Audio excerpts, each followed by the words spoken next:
Can emptiness become a belief system? Let's talk about it. As seekers, we spend our time trying to somehow reach the recognition of it. But even emptiness can be conceptually hijacked. It's easy, isn't it, to turn even the most radical insight into something to hold on to. The mind's so clever, so quick to innocently make doctrine of what was once perceived as raw mystery. Emptiness. It sounds deep, spiritual. Sometimes we are afraid of it. Sometimes we use it as a new and improved safety net. No self, no thing to grasp. The end of suffering, the last refuge. How romantic. But what if emptiness too can become just another well-worn neural pathway? A belief system, ironically rigid in its refusal to hold anything, where the mind conveniently stands in the idea of nothing to stand on. How cunning and playful are the mind's endless games.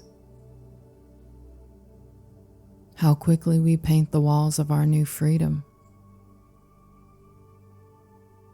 But this isn't really a pitfall. It's an opportunity to deepen into the wonder of unknowing. A compassionate invitation for this human experience to dance as it wills.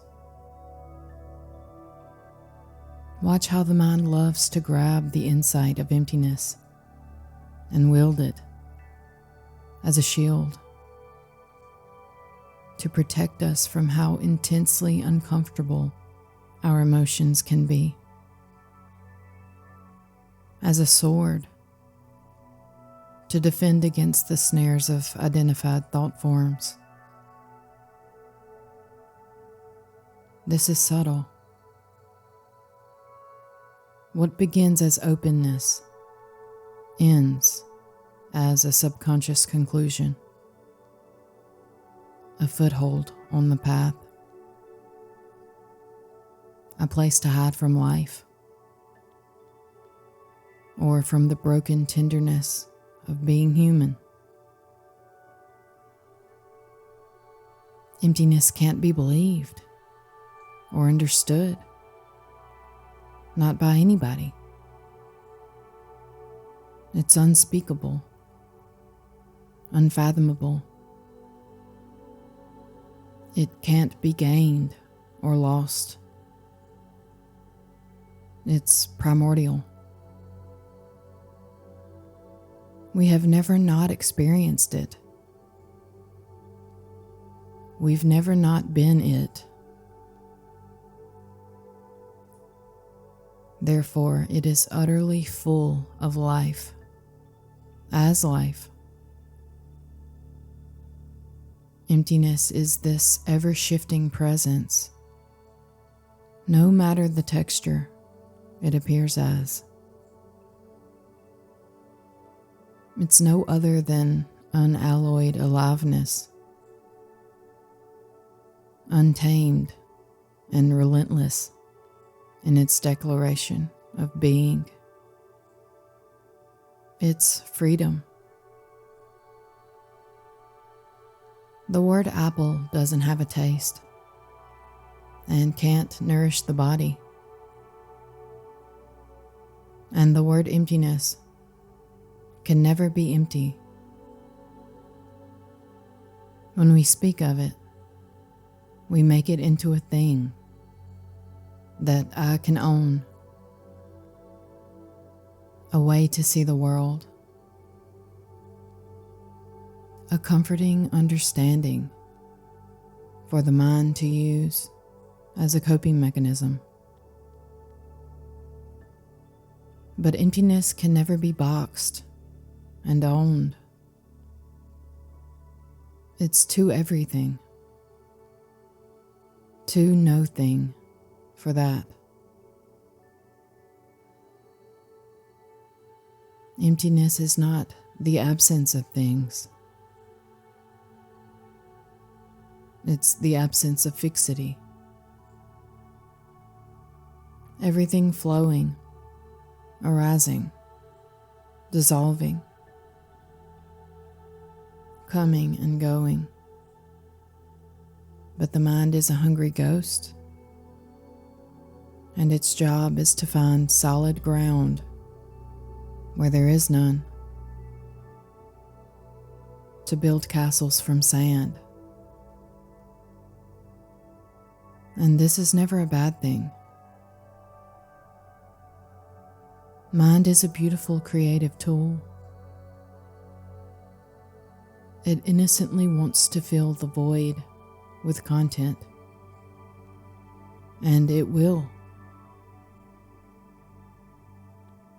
The emptiness is the space for the mind and body to express as they do.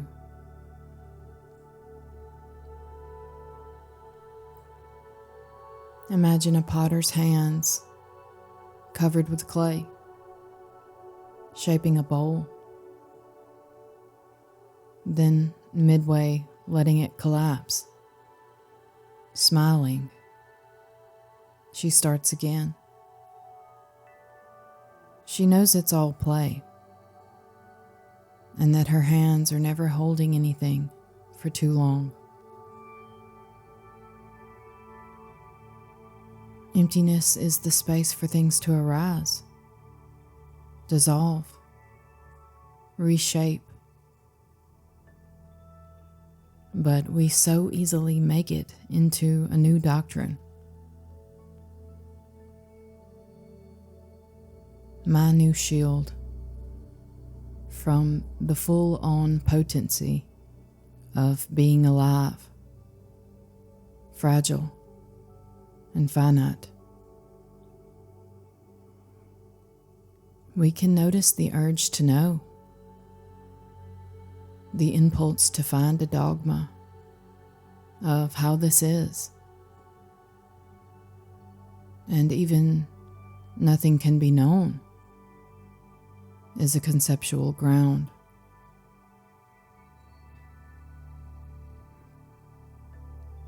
Now sense, instead, the tingle of the air on your skin, the flicker of light and shadow, the raw ambient sound arriving and passing away. This never lands. It flows. It trembles. It refuses your safety nets. It will gently dissolve every belief we hope to yield for the sake of controlling this life. Even the belief in emptiness, meaninglessness, and no self.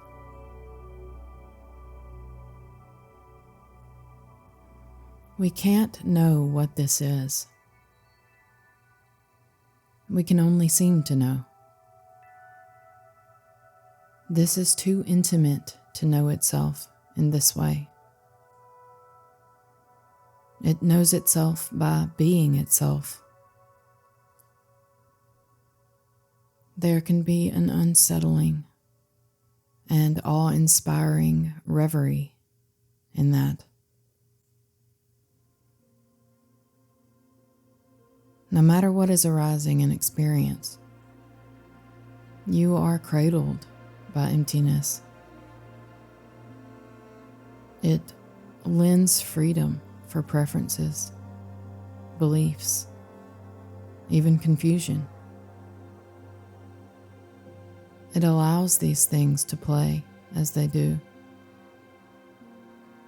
And they are not two. There is no correct way this is. It's always. And it freely allows the experience of seeming to understand how this works. Emptiness is empty. It can't be a preferred state for me. The mind can pretend to put it in a box all it wants, but it will never fit. It's too infinitely full to be labeled, even to those who intuitively recognize it. A flow of balance is where this is leading. Not clinging to knowing or not knowing. Not preferring emptiness over fullness, or avoidance over engagement. The polarities play within us like waves flowing in and out. Expansion, contraction, integration. We can blindly trust this movement, even when we do not trust. We can trust that. It is intimately what we are. Balancing is life as play, sometimes dissociated, sometimes consciously present, moving freely in and out of the fleeting states that can feel like self or no self. But there was never a self, and there is only ever the self. We can never pin this paradox down. It's too whole for that. Always inconceivable, no matter how convincing the stories. Ever valid, ever seamless, ever playing as the miracle of life.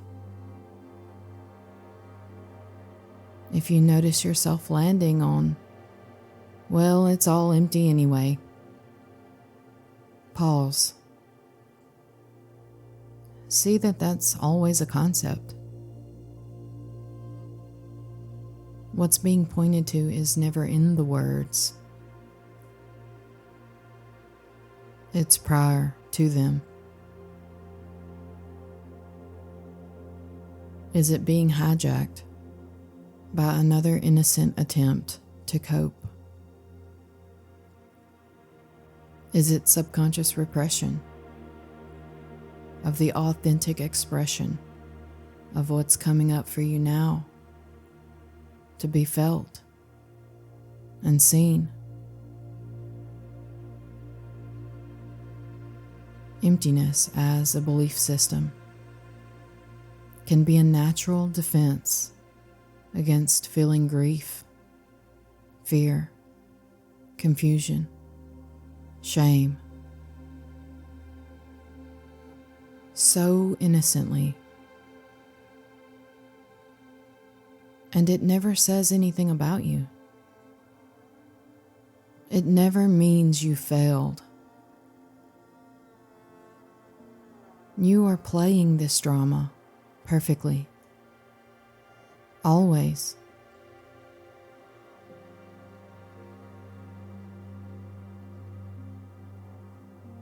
Are you checking out of life and calling it awakening? If so, that's completely valid. I've fallen into this pit of spiritual bypassing on more than one occasion. But is that really what you want? Or do you want to see the clever mind games?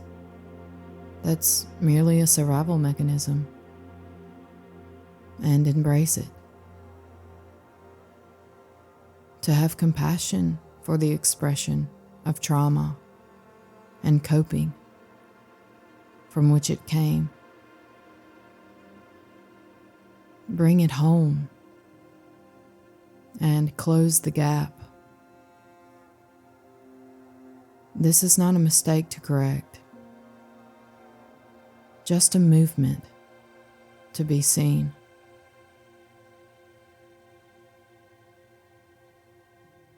Mountains do not exist, and mountains have always been mountains. The mind wants to freeze the river. This is the answer. Nothing matters. Emptiness is the final truth. But the river will melt, and you will be carried on, in spite of every claim. Life doesn't care what we pretend to know about it. Every single believed stance will be dismantled, precisely to remind us of what we really are. The great unnameable mystery that allows all. Let life show you where you've tried to make emptiness a new ground. When have you used it to comfort your fear or feeling? When has it dulled your compassion or curiosity? When have you claimed to be done, but secretly long for intimacy?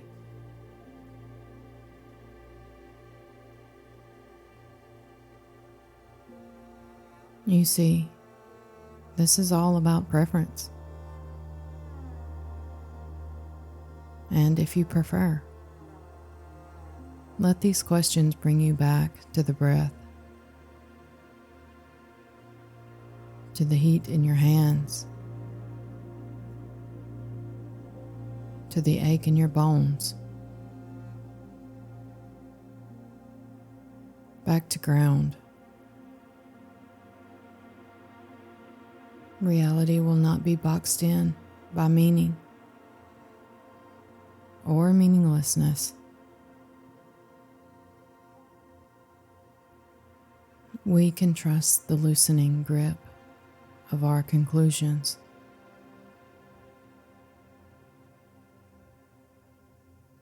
What needs to be known right now? Notice the pulse in your feet, the hollow hush between thoughts, the fullness of emptiness, and the emptiness of fullness.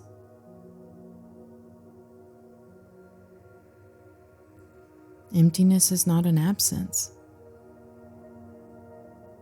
It's the freedom for the infinite expressions of life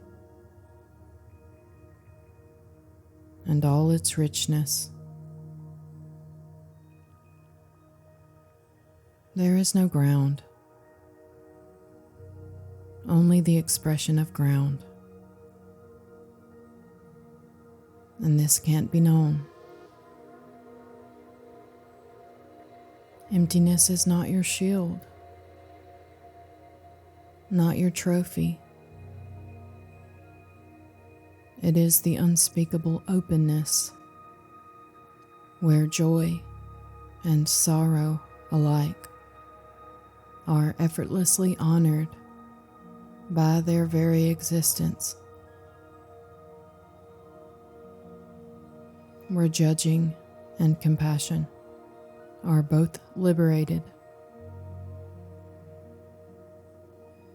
and conclusions are only ever a play of energy. We get to land where there was never a ground, and run, jump, and free fall again and again. The journey is the destination. You can feel how life moves, ever unowned, ever unresolved, and see how, in this dancing mystery, balance is already effortless.